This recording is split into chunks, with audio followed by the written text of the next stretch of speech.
Kabeh dah dileh apa? Kabeh dah lurut. Pak cok bicara bang, kau dah lu. Ya jabat tren ke ni? Pak jabat tren habis yo. Oh, hang tu mah nanti nak deng dah leh.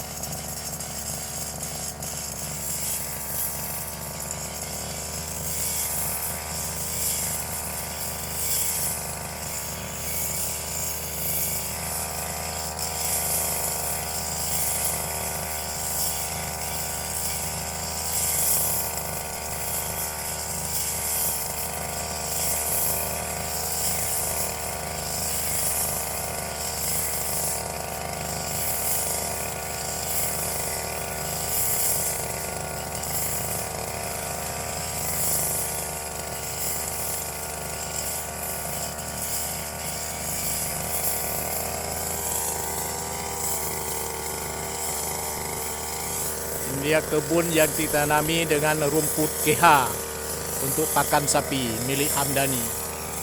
Hamdani lagi memotong rumput GH dengan mesin potong rumput untuk 7 ekor sapinya.